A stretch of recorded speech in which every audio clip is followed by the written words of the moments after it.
Hello, hello, hello, and welcome to Southeast Iowa Union Sports Talk Live with Andy Krutzinger and Hunter Bowler, Super Bowl champion Hunter Bowler. Yes, sir. We are here together, In the side by location- side. In the location in Southeast Iowa. In the location in Southeast Iowa, very secretive as you Look can how see. white it is in the back. It's very white in the background. It's bright lights. In the foreground. We are powered by Fairway Food Stores. As usual, my wife was complimentary to Fairfield Food Stores in Washington the other day. Really? She went there after she ran the Key Wash Trail and didn't even know that it was our main sponsor here. I said, Really? well, you know something about Fairway. That's our big sponsor. She's like, I know that. I was like, how do you know that if you call yourself a fan? Yeah, you watching? Not watching? Anyway, we're here talking some sports. Yeah. Sports. That was a really funny commercial. The rich kids and they get the. What do you think about commercials? Super Bowl commercials are kind of First couple. I'll tell you who had the best one. Yeah, Michael Cera had one of the best ones. And you know what? I like the Kanye West one. Did you see that one? If you don't remember it, then you missed it.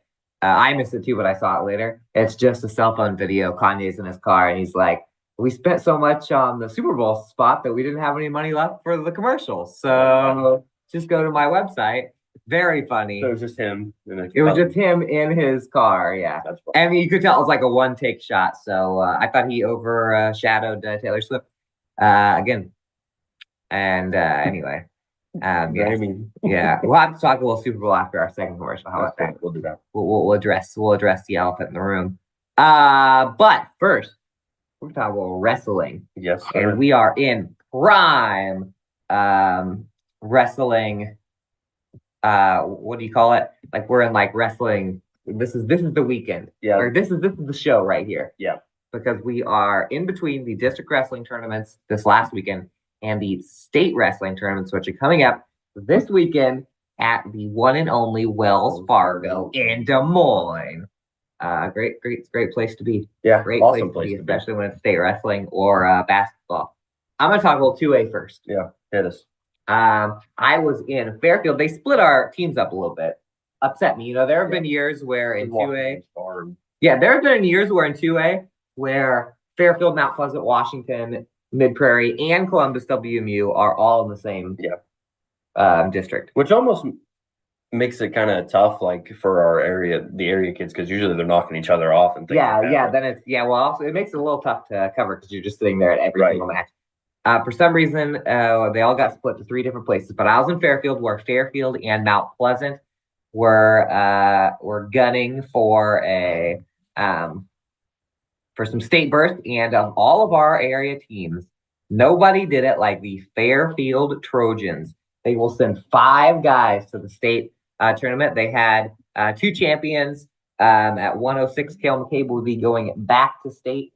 He got a top 3 seed there, so he's one of our favorites also when it gets to the weekend. He rolled through the bracket. He only had 2 matches because he had a bye. Never in doubt, a pin and then a decision win where he was leading the whole way. So he is going back once again. I think he actually said top 3 was his goal. Read the story if you want to know for sure. Southeast Iowa Union, the newspaper. He's only a sophomore too. Yeah, he's a great wrestler. Going back at 106. And then Dane the Brain Burkhart, 175, had a great moment. He also in the first place match, he had a great moment where the Fairfield fans started to go crazy with about 10 seconds after his match. And he kind of was looking up at the crowd while he was finishing. The match wasn't even technically over yet. I feel like he's one of the most improved. I agree with that. And I think he might have got a tough draw the last couple of years, or I guess last year. Because you look at him this year and that was that was a no-doubter coming out. I was like, Dane's definitely going to make it. Cale McCabe and Dane Burkhart were the 2 that I was, and then in the second place matches, so there were only 2 Trojans in before the true second place matches, which only take place if the person not the wrestle back, just there's not a wrestle back, just as. Or is it a wrestle? No, this is the wrestle back. This is because you have the first. I always get confused because sometimes they wrestle the first place match. But then you have to wrestle back for second. That's what this is. This is the wrestle backs for second. So that's if the kid who finished second did not wrestle. The kid who finished third, they got to wrestle to make sure who's the real second place. and there were 3 wins for the Fairfield Trojans in those matches. That in fact they went 3-0. Kason Miller, who narrowly lost the 157 pound championship, he wins the second place match. He's going back once again to the state meet for the 3rd time. And then Carter Moore and Dre Smithberg, the last 2 matches of the night. Carter Moore had to wrestle back from losing his semifinal. Had a couple of exciting matches coming into the second place match. All of a sudden, he's there. He was losing the second place match in the 3rd period. Flipped his guy, the loudest, most exciting moment of the night. Also, he was going against an Albia kid, and Albia brought a ton of fans. Really? Albia probably had the most fans besides Fairfield. Really? Fairfield was hosting. I mean, Albia or Mediapolis were going crazy. So anytime 2 of from those 3 schools are going at it, it was. I thought they had some insane. good wrestlers too. They did, and but at 190 and 215, both Moore and Smithberg both got pins to over Albia kids to move on. So that is in order of weight class: Cale McCabe at 106, Casey Miller 157, Dane Burkhart 175, Carter Moore at 190, and Ray Smithberg at 215 will be at the state meet. Fairfield fans or any fans, the brackets are now online and at track on High School Athletic Association and at Track Wrestling. But that's not all we had for 2A. That is all we had for 2A from Fairfield. Ramsey Davis for Mount Pleasant wrestled all the way back from losing his first match, got to the second place match, and fell. So he had a long day. He had more matches than anybody, and he couldn't quite pull it off. That would have been that would have rivaled Carter Moore for the story of the day if he could have pulled that off. He has a little bit more time left in his high school career to do that. And then Columbus WMU and Mid Prairie were at the same meet. Columbus WMU got 4. That's our second most of any school. Jacob Nelson at 113, Ty Scorpel at 126, Casey Doppler at 175, and Russell Coyle at 285. They all make it. And then Washington was they were all alone in Williamsburg. And our publisher, Matt Bryant, was there to watch Aaron Boone roll through the 132-pound bracket. And he is going back to the state meet. Washington had a tough day after that because they had a few 3rd places. Both of the Grinders got 3rd place, which is one off of state qualification. So a tough one for Washington and Mount Pleasant in that regard, with how many people they had 3rd place. But 1 Demon, 4 Wildcats, and 5 Fairfield Trojans in 2A. And Hunter, how did we do in we got some 1A names as well. Yeah, we had actually 5 teams. Looking at that, I forgot Isaac Cox in the story. So put him in. I'm gonna have to put him in the story after this. But so we have Waco, Pekin, New London, Highland, and Cardinal all representing our 1A schools at the state tournament this year. Waco leads the way with a pair of wrestlers making it. Looking at Waco this season, these are the 2 names at the top. These were the top 2 wrestlers that were kind of expected, to kind of make a run at the state tournament. Obviously, Loudon Housingay leads the way at 190. Obviously, state tournament appearance last year. He had a medical forfeit last year. I believe he was at 160 last year. And had a medical forfeit, kind of forced him out early on at the tournament. But pretty dominant day for him. After a first round bye, he picked up a 6-2 semifinal win and then followed up with an 8-4 decision for the district title. Gage Samo was the other warrior at 113. He got a pin in the quarterfinals and then won 7-0 in the semifinals. He battled tough in that first or in the championship round. Just narrowly lost 2-1 decision, but picks up the second place finish for a state tournament berth. For Pekin, Reed Lauderman is heading to the state tournament at 106. He got back-to-back pins in the first 2 rounds and then fell in the final by a fall.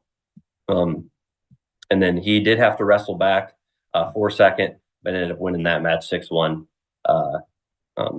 to be the, I guess, true second place finisher. What just popped up here? Oh, Microsoft Teams we tried to do Microsoft Teams. Yeah, whatever. Went to Zoom, and now Microsoft Teams is popping up trying to ruin our Zoom. There we go. Okay. And then $1 billion company. I know. Have no shame. And then for New London had one qualifier on the day. Gage Burton at 126. I'm pretty sure he's been. I think he missed out on state maybe once in his freshman year. I think I have to go back and double check, but I know he went last year. He's heading back 126 for Burton here. Won by pin in 12 seconds in his opening match, and then followed up with the 12-4 victory in the semifinals. In that final match, he was defeated 6-2. So, tough loss in the finals there, but still earns the bid to the state tournament. And then we have Highlands. Luke Guzman had a pretty stellar run at 120. He was one of the Huskies' better wrestlers last year, but I just missed out on state. Actually, he might have made state. You have to look at it. I think he made state. But I think he did make state. So he is a returner for the Huskies. After a first round bye, he notched a sudden death victory 6-4 and then won the title at 120 with a 12-6 decision victory there. And then also I mentioned Isaac Cox, who for some reason I was thinking about Cardinal. Cardinals too, yeah. Cardinals 2A and a lot of stuff there, 1A and. So Isaac Cox, 285, earns a trip back to the state tournament for him, leading or representing the comments there. So, by the way, breaking news on Luke Guzman, because he's such a high seed in the state tournament, he has already advanced to the next round because he's got a bye. What's his ranking? I think he's 6. I think he's 6. We got a lot of 2s and 3s. Housingay, Aaron Boone, Kale McCabe. That might be all. Ty Scorpel, I think, from Columbus, maybe, are all high seeds. So we honestly do not have as many wrestlers. Have you already named all the 1A wrestlers? As I was looking at the brackets. We do not have as many wrestlers as we had maybe 2, 3 years ago, last year maybe. But this might be the most we've had that are seeded 1 through 6 in a while, even without those new London kids, the last couple years that have kind of carried us to the last day. Ty Scorpel was 8, so he also got a bye there. The brackets are a little weird. I kind of like the old style brackets, but they're a little more visually pleasing. But there we go. Wednesday, Thursday, Friday, and Saturday night. And we'll see if we'll be there on Saturday night for some championships. Hopefully, I can already tell that we're gonna have like the quarterfinal and semifinal matches. Or the quarterfinal and semifinals for our area are going to be the nail biter rounds because I think we'll have 2 or 3 in there, and trying to squirt one through to the championships on Saturday. Speaking of state competition, Hunter, we are in the midst currently of the district bowling 2-day extravaganza, and it is not over. If you're watching this live, it's going on right now because the boys are in action as we speak, as we film live. They are live. Someone just got a strike. Wait. Right there. Somebody just knocked them all down. But the girls went yesterday, and what a day it was for the Mount Pleasant girls bowling team. I'll tell you what, Mount Pleasant did not get a very good draw in girls bowling. They had to go to Oskaloosa. So Oskaloosa has home. I almost said home ice. It's not hockey. Home lane advantage. Keokuk, the perennial power, was there, along with some other good schools, Clinton and Pella. And despite all that, Mount Pleasant gets 3 individuals to the state tournament. Mount Pleasant took 3 of the 8 individual qualifications. They came so close to going as a team. Top 2 teams make it: Keokuk 2709 and Oskaloosa 2698. Mount Pleasant was 4th, 2640. Only 69 pins between 4 schools, the top 4 there. So they came 58 pins away from state qualifying as a team. But 3 individuals, Addie McGarity. I can't. Addie McGarity went 587. Bethany Drury 581 and Kai Goodrich 555. That's 4th, 5th, and 7th respectively. And then actually Mount Pleasant had a couple of kids. Natalie Brush and Cheyenne Smith went 537, 532. Those are both 17 and 22 pins away from getting a 4th there. So couldn't do it as a team, but 3. I do not remember the last time we've had 3 kids, either boy or girls wrestling from any school, make it. Besides, we had teams make it a few years back, but that is a huge result for the Mount Pleasant girls. Again, the state decided to split everybody up. Mount Pleasant's in a different class than Washington and Fairfield on bowling. Yep. Washington and Fairfield both in 1A, but they were split up. Fairfield was at Clark Osceola, all the way down 34 to Clark Osceola, and they got fourth as the girls' team. 1630 was their final pin total. They did not get anyone to state. Their best bowler yesterday was Emma Wendland, who went 379, but a few looks like everybody got to state it. Went at least 400. And then Washington, if we've been following our girls bowling coverage this year, you know that Washington does not have enough girls to qualify as a team. But they did get a 467 at Emma Chenoweth.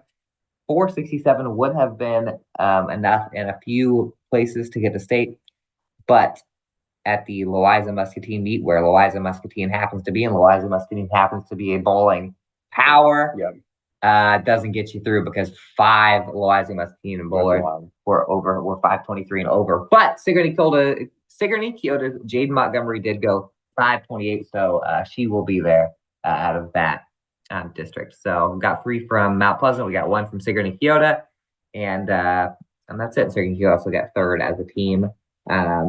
507. So L&M rolled a 2783. Let me scroll through. Does anybody in any of our meets go to 2783 or anything close? Keokuk probably went pretty close. Keokuk was 2709. So L&M's crazy good at bowling. I go bowl at their lanes, get myself ready. Maybe I do some. I have a friend who does pro bowling. Really? I thought his whole job, but he goes into the big tournaments. Pretty crazy stuff. Well, the boys are going right now, so we don't have boys state results, but we had we had a conference champion in the Southeast Conference, Hunter. Yeah, last Wednesday, Fairfield, Mount Pleasant, and Washington were all at Kingpin Lanes at Fun City Resort in Burlington. Great place to go. Great place to do a lot of stuff. But Mount Pleasant's Alec Payne won the Southeast Conference title individually. Bowled a 463, 15 pins better on the Burlington's Keaton Lehrer took second. So pretty great performance for him, walking away with that win. Let's see here. And then won by 15 pins, right? Yep. Yeah. Also for Mount Pleasant, Keaton Ellington, 408, Titus Reno, 381, Zachary LeBlanc, 344, Henry Forts, 286, and Connor Sizemore, 286. On the girls' side, pretty nice showing for the Panthers. Picked up a runner-up finish as a team. Knocked down 2,415 total pins on the day. Addison McGarity led the Panthers with 350 pins. Kaya Goodrich, 338. Madeline Millard, 334.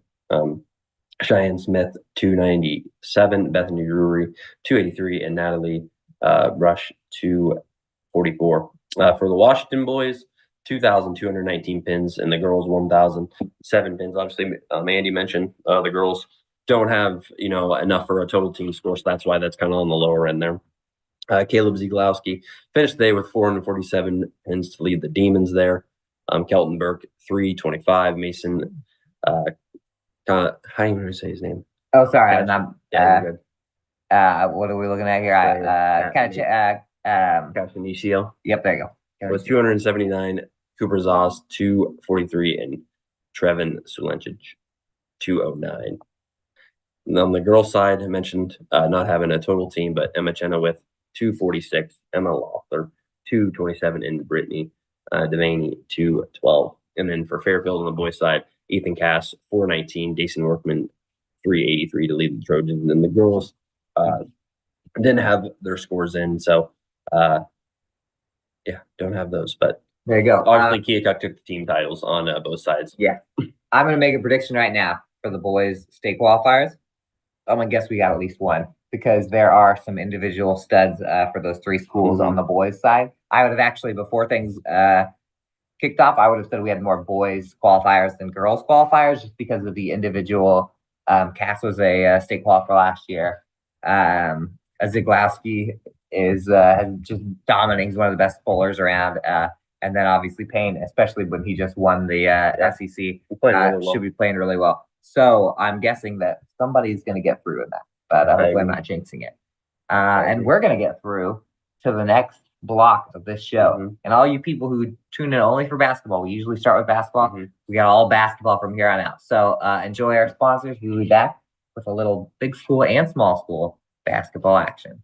Federation Bank is a locally owned bank providing award-winning customer service. We believe that we are more than just a federation of banks, but a federation of communities, serving Brighton, Richland, Wellman, and Washington, Iowa. Federation Bank's highly skilled staff is here to make sure you are able to accomplish your personal and professional goals, whatever they may be. Federation Bank, your family bank. Hospice isn't a place, it's a type of care that focuses on living. Servicing a 7-county area, the Hospice of Washington County staff of nurses, social work, hospice aides, spiritual and grief support, volunteers, music and massage therapists are able to provide free end-of-life care where the patient lives. We write wills, give consent for organ donation, but rarely is there a plan for what we would want the final phase of our lives. At Hospice of Washington County, we encourage our patients to be in charge of their healthcare decisions while maintaining quality of life. At the Capper Auto Group, we put our customers' needs first and understand that everyone is as different as the vehicle they select. We offer new Ford, Chevrolet, Buick, GMC, Jeep, Chrysler, Dodge, and Ram vehicles in a friendly environment that puts you in the driver's seat. When it comes to service, we maintain factory-trained technicians and competitive pricing. The Capper Auto Group still believes that service after the sale provides the best customer experience. Come see the Capper experience for yourself. I am Melissa Westfall with Homegirl Realty. Heather and Charlotte and I have worked together for many years, and we have always had a vision to have a business together. I'm Charlotte Howard, and the good news is we bring a very high level of experience. We have a combined 80 plus years of experience in this real estate marketplace. I'm Heather Merrick, and Homegirl Realty brings a lot of things to the table. We have phenomenal communication with our clients, buyers and sellers, to make sure things are going smoothly and you don't have anything to worry about. We are back. Southeast Iowa Union Sports Talk live, powered by Fairway. And Heather, we're talking a little basketball. Let's get going with some big school basketball first. I know the small schools are deep in tournament. Well, I guess big school girls are also into tournament action, but we're going to talk. Let's wrap up. I need to wrap up the Southeast Conference season. Where'd my phone go? There it is. So I got the stats for the Mount Pleasant Fairfield game. Last time you saw us or me during the sports segment of Newsbreak, or if you've been reading the paper, you know that the Southeast Conference was on the line on Friday night. The Mount Pleasant boys basketball team was in Fairfield, and the Keokuk boys basketball team was in Fort Madison. Mount Pleasant and Keokuk were tied going into the night, and Fort Madison was one game behind. I was there on location, boots on the ground, as they say, in Fairfield, for Mount Pleasant and Fairfield. The Panthers needed the Bloodhounds to play spoiler. Yes, this is what Mount Pleasant needed to happen. Mount Pleasant needed to go into Fairfield and win, and they needed Keokuk to go into Fairfield. Sorry, they needed Keokuk to go into Fort Madison and lose. And that's exactly what happened. It wasn't as simple as I just put it, because Fairfield pushed Mount Pleasant to the brink. Fairfield had a 9-point lead in the third quarter against Mount Pleasant, but the Panthers come back to win 68-57. That might have been one of Fairfield's best games. I would say that Fairfield's best games have probably been their last 2 or 3. In fact, the last 3 games that I've covered for Fairfield, just thinking back, I covered them in Washington, where they're up double digits on Washington, did lose that game. They were up on Mid-Prairie, lost that game, and then they were up on Mount Pleasant. They just can't. The last 4 or 5 minutes of the game is when things start going bad. So just a thought on Fairfield for all the Trojans fans watching.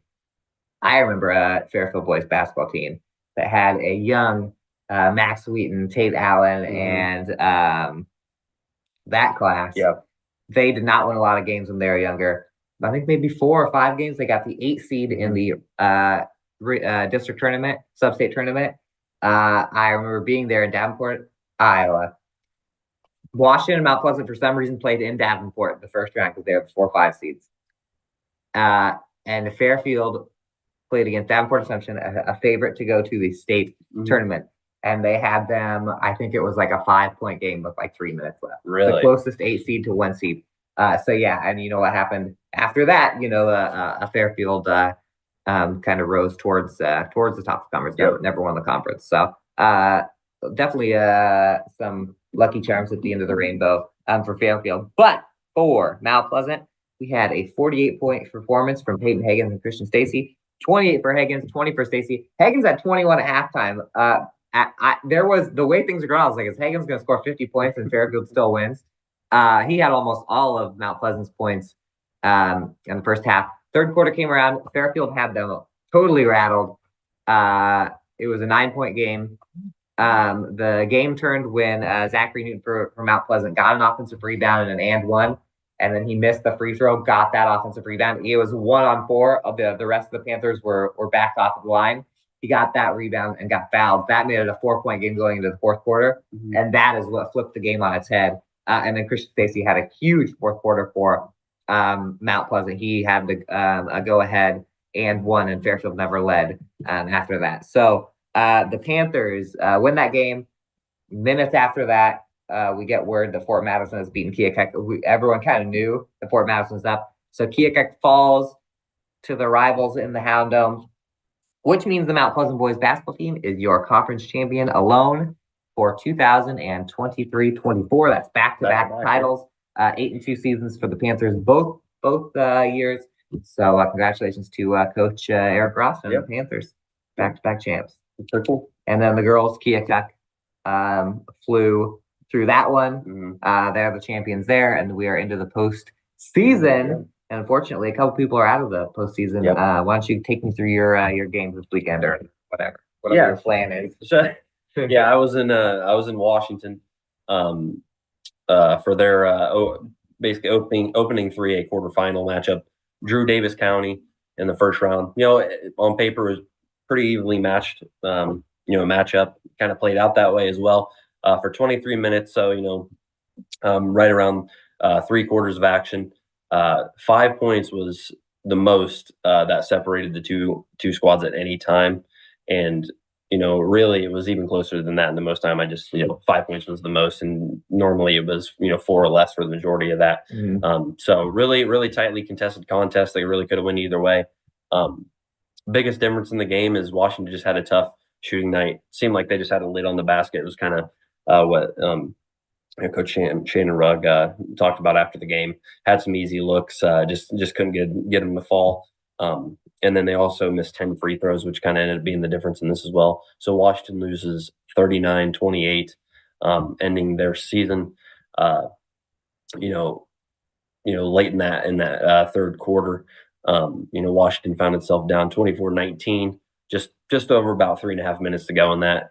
A free throw from Madison Miller, followed by a 2 from Kendall Hendrickson, got the Demons 2 within 2, 24-22.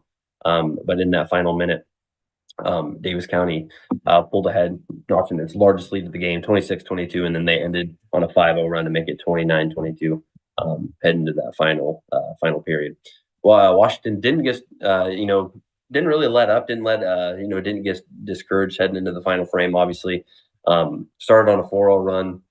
Kendall Hendrickson hit a 3 right out the gate, kicked off that 4-0 run, and ended up pulling them at 29-26. But after that, it was kind of just all Davis County. The Mustangs hit a 3, and that kicked off a 10-2 run to the final whistle, all but ending Washington's season. So in the first 2 quarters, Washington actually led after the first 11-8. And then Davis County took a 20-16 lead at the break. So, the Demons were never really out of it. And this one just, couldn't get those couple baskets to take the lead. And then obviously the foul line struggles there. But Kendall Hendrickson leads the way with 9. J.C. Berg and Addison Miller both had 6. And the Demons end their season at 8-13. They will say goodbye to 5 seniors, J.C. Berg, Taylor Bartholomew, Macy Williams, Alea Jara, and Sadie Vandermolen. But some great players there. But if you're looking at Washington, obviously a lot of young talent. Yeah, they're they going to do. be They got a lot they're gonna coming be, back. pretty dang good next year, and for the next couple of years. So tough loss for them, but just kind of an off night, and well, they'll be back ready to go next year. That's just tough. Your best player, your top scorer goes down. They still had some games where they looked pretty Yeah. strong. Yeah, tough one for the Demons. They're out of the playoffs. And speaking of out of the playoffs or the tournament, whatever you want to call it, Fairfield probably definitely got the toughest draw. out the of Fairfield Trojans had to go to Solon, the big dogs on campus. Solon had played. They have five of their last 5 wins, and 4 of those were Look against how many teams ranked that opponents. that were ranked. 4 out of the last 5. And some of So those aren't Solon ranked. came in absolutely red hot. Fairfield was coming in off of a win at West Burlington, but the Trojans could not stop the Solon Spartans. 78-22 final on that one. That was the 1 seed versus the 8 seed. So the biggest Solon was the biggest favorites in the bracket there. 29-8 in the first quarter, 58-10 halftime. So just a tough draw for the Trojans. Fairfield had some tough losses. I mean, single digit losses this whole since the new year, the turn of the new year. Fairfield's had so many single digit losses. They do have a good amount of young talent back, but we got a couple seniors here leaving for the Trojans, starting with Savannah Hollander, who has stepped up to be their starter the last couple of years. She was already playing a few years ago, back when the Trojans had like the Breens and and that kind of a team that competed for a conference championship. It's crazy how as much she improved like over the years, because she was like a rotational player back then, and then she kind of took over the reins. She had to be the star, and she scored 16.6 points per game this year. And then Brianna Steele also, that's another senior down low. So that means they're going to have to replace someone on the perimeter and one of their best players down low. So hopefully we got Faith Jones and Grace Lyon will be their leading returners point wise. But that's 2 seniors out of a pretty pretty big group of kids there. Yeah, and then last for the girls, basically we have Mount Pleasant, but the Mount Pleasant's in the 4A bracket. Yep. So I was at a game last week. They fell in that one at Burlington, 64-48. Really, kind of the story of that game is Mount Pleasant played with them for 3 quarters, and then Burlington just kind of got hot. Miley Stifles, they're kind of as their kind of stud there for the Greyhounds, and she hit like a trifecta of threes in the final couple minutes there in the fourth that really pushed that to almost almost a 20-point game there. But really a pretty good showing for the Panthers there. But in their first round matchup, they're going to head over to Oskaloosa, take on the Indians. Yep, that one will be tomorrow night. Should be a pretty interesting game. Mount Pleasant, I feel like, has been putting together some pretty good performances as of late. They've been in games. They've had some nights where they look good. I believe they have played Oskaloosa this year. I'm looking that up right now, but I'm almost positive. I'm not sure if I saw them play Oskaloosa this year.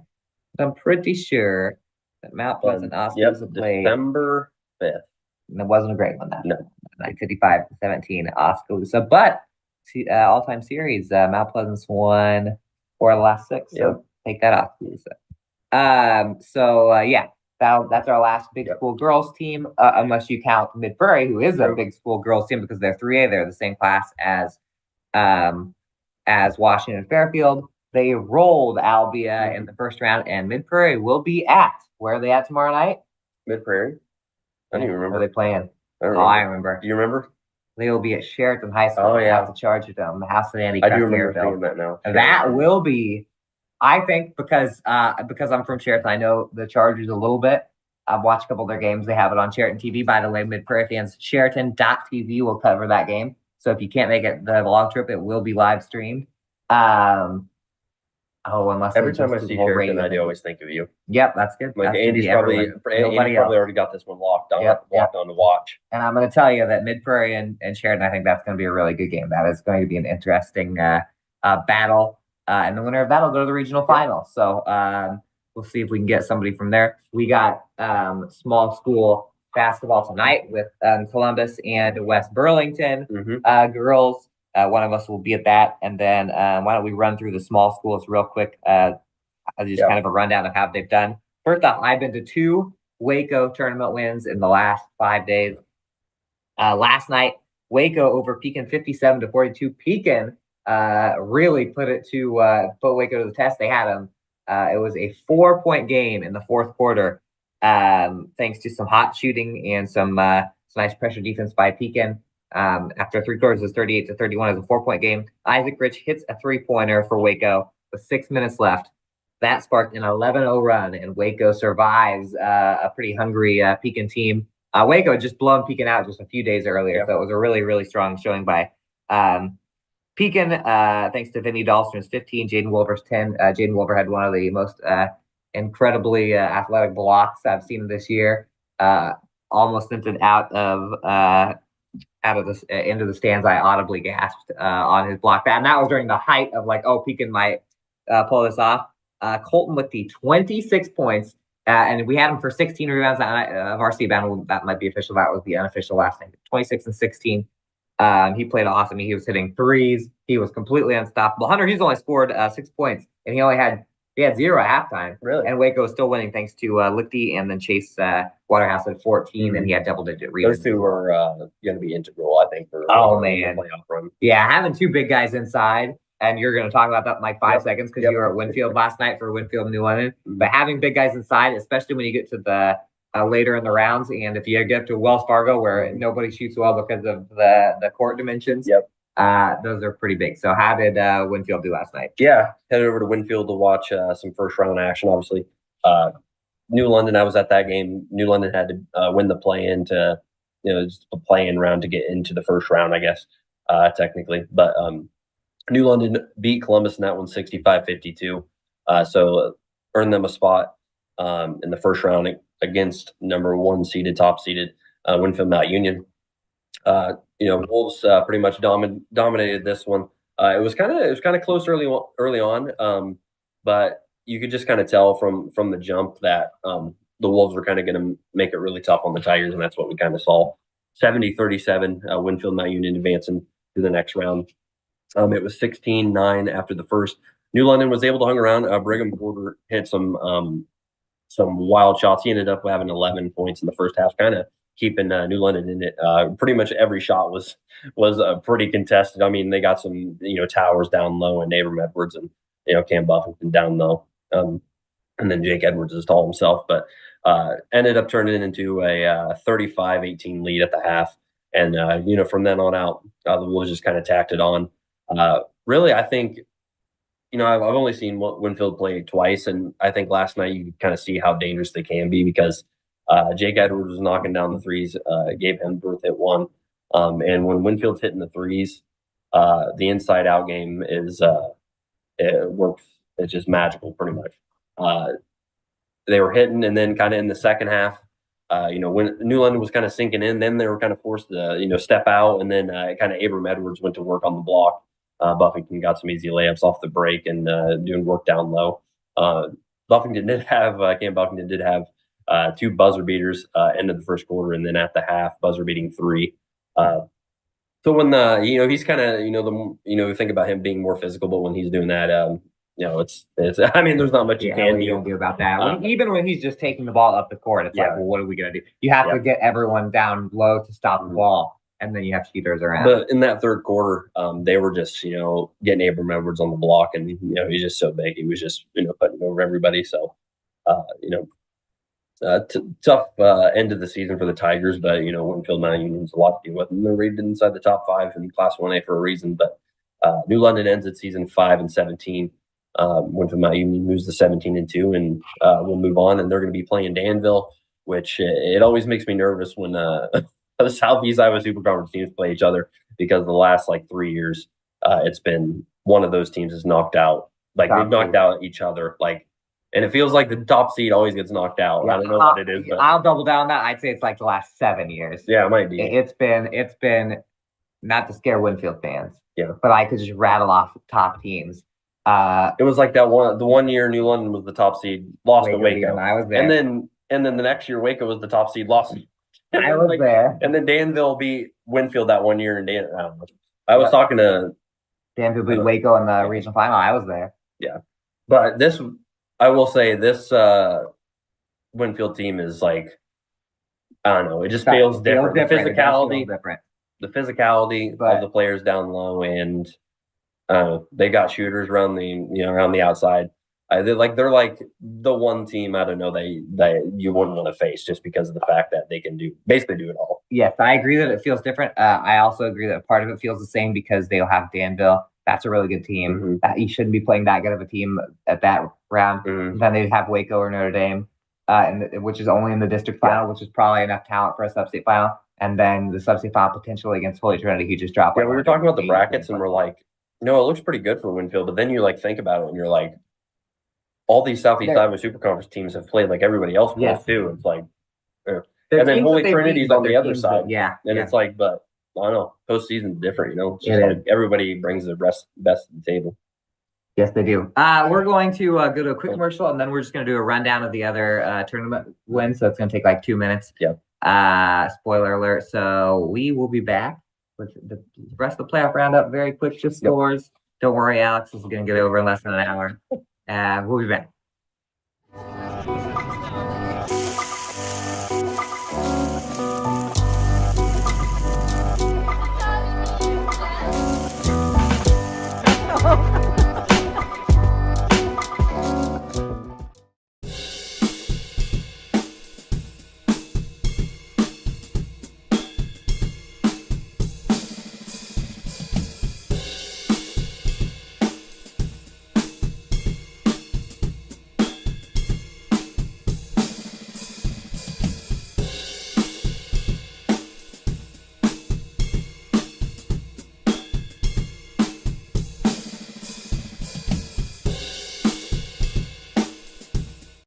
At 5 Star Community Credit Union, we want to help you lead a better life. We offer competitive rates and convenient appointment times for all kinds of loans: auto, recreational vehicles, home equity, line of credit, holiday, and personal loans. We make it easy to build your credit and enjoy the good things in life. We invite you to join 5 Star Community Credit Union. We are community-minded and member-focused. Come visit our locations in West Burlington and Mount Pleasant or online at 5starcu.org. Federally insured through the NCUA, Equal Housing Lender.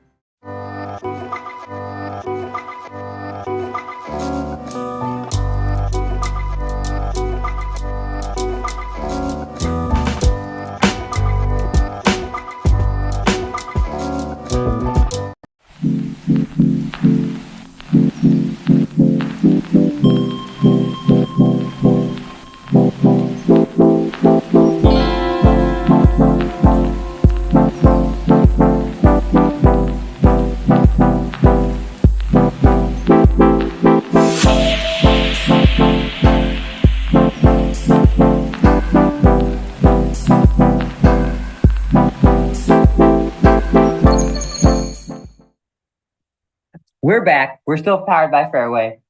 Quick timeout. I forgot to talk about the Waco girls. Waco girls over Hillcrest Academy 44-32. Pretty much like every single game that I covered this weekend where the team that was supposed to win ends up winning by double digits, but they got a super hard push. Hillcrest Academy was within 5 at halftime, 19-14. But Waco's Brenna Graber, 15 points. The future star of the Super Conference, in my opinion. She went off for a while. Really, she had a big. She plays off the bench. She's only a freshman. She had a big spurt there that was really the difference in the third quarter. And Emma Wagler, 14 points, 1 million rebounds. And then Hillcrest Academy, which loses how many seniors from their team going into next year? None. 0. Claire Withrow and Malia Yoder combined for 26. They'll be back next year. They'll be one of the most dangerous teams in the North. On the girls' side, Waco plays at Montezuma tonight. Ooh.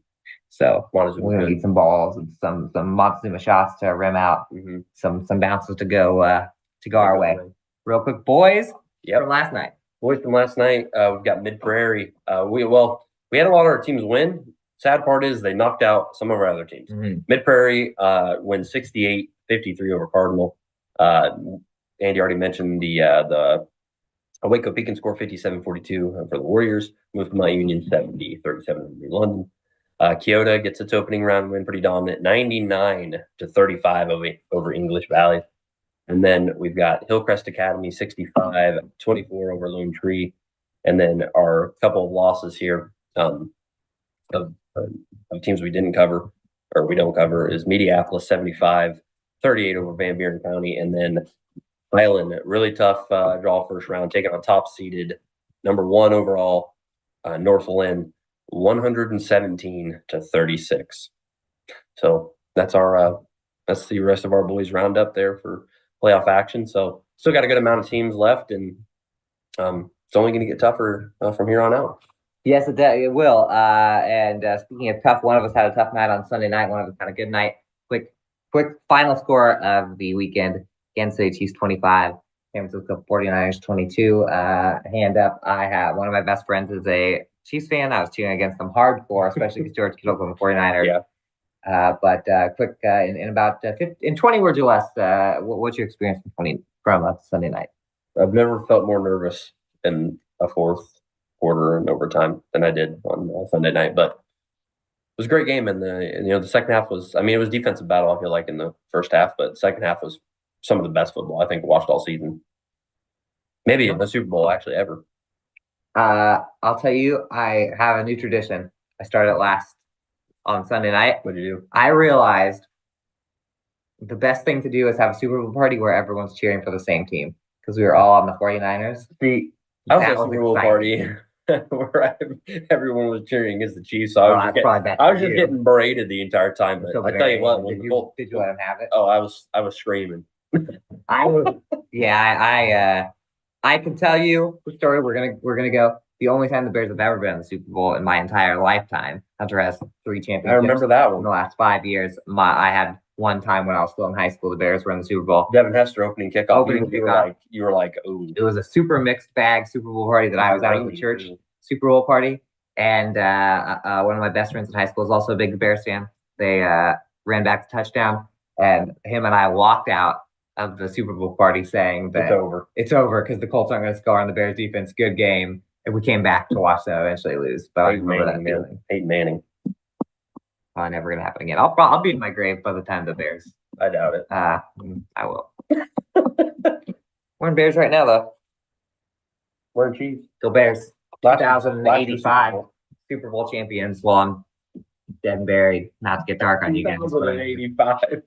not going to happen. Oh, 2085 was on an accident.